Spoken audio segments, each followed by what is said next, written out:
Over 4,000 years ago, in the dimly lit chambers of the Pyramid of Unas, Egyptian priests chanted a sacred spell believed to possess divine power. Inscribed on the pyramid's walls, the ancient words proclaimed, "I have come. I bring you the Eye of Horus, so that your heart may be refreshed by it. I bring it to you to carry you." To the ancient Egyptians, these words described far more than an eye. They spoke of the restoration of order after chaos, health after injury, and life after death.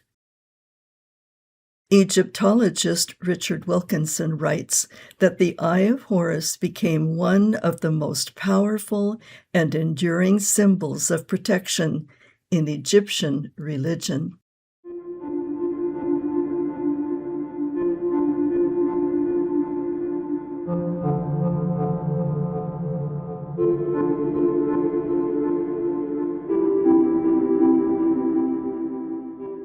The origin of the Eye of Horus.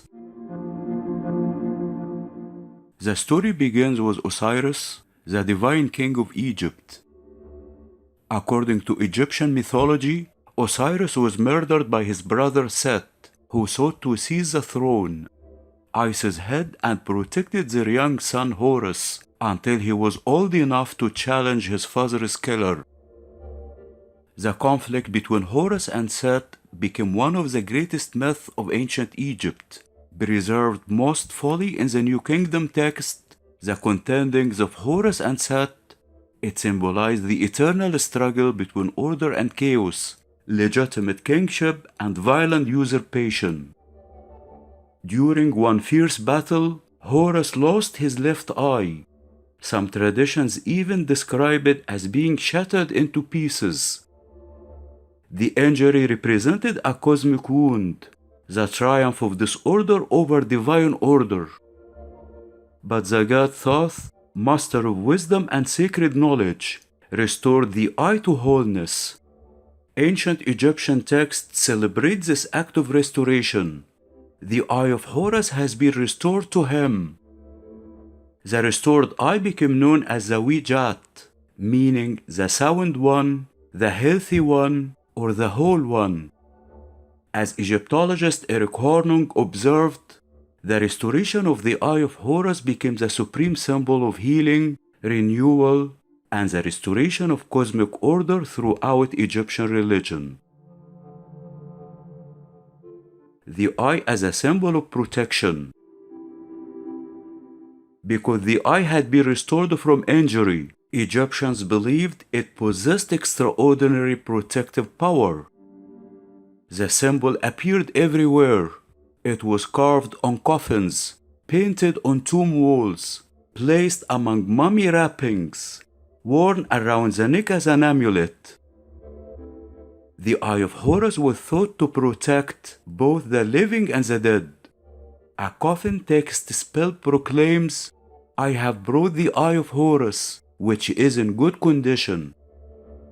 The eye was frequently presented as an offering to the deceased. Priests believed that the same power that healed Horus could restore the dead person in the afterlife. The Wedjat thus became a symbol of resurrection itself. Egyptologist John Assman notes that restoration was one of the central themes of Egyptian religion. The Eye of Horus embodied this concept perfectly. What had been broken was made whole. What had been lost was restored. What had been threatened by chaos was returned to order.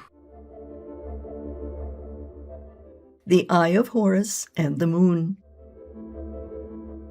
The Eye of Horus was also connected to the moon.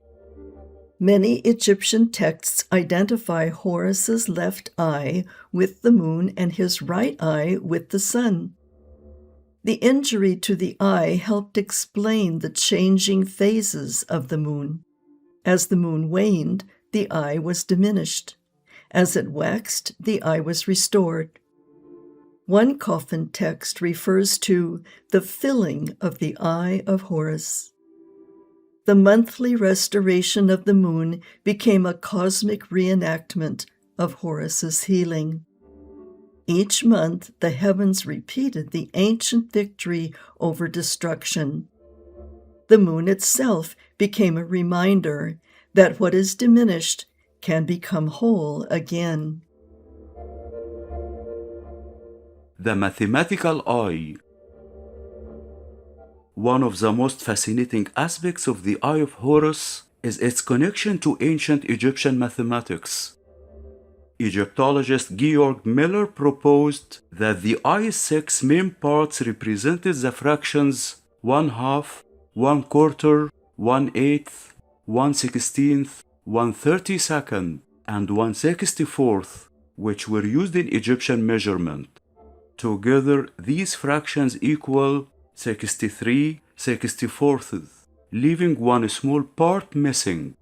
Later traditions suggested that the missing fraction symbolized the divine power of Thoth, who restored the damaged eye. Modern scholars, however, advise caution. Historian of mathematics Annette M. Hausen notes that though these fractions were genuinely used in ancient Egypt, there is no conclusive evidence that the Eye of Horus was originally designed as a mathematical diagram. Even so, the connection between the Wedjat and these fractions became an enduring part of Egyptian mathematical tradition and remains one of the symbol's most intriguing features. The enduring legacy of the Eye of Horus. The Eye of Horus survived the fall of pharaohs, the closing of temples, and the passing of millennia. Its image continues to appear throughout the modern world. Why? Because its message remains timeless. The Wedjat symbolizes restoration after loss, healing after injury, and order restored from chaos. Today, the Eye of Horus appears on jewelry, tattoos, clothing, books, and artwork across the globe. Many wear it as a symbol of protection, good fortune, or spiritual strength, while others see it as a connection to the ancient world. As Egyptologist Richard Wilkinson notes, the Eye of Horus was among the most powerful protective symbols of ancient Egyptian religion, and its appeal has endured long after the civilization that created it. As one pyramid text proclaims, the Eye of Horus is complete. For the ancient Egyptians, these words expressed a profound hope that what is broken can be restored and made whole again.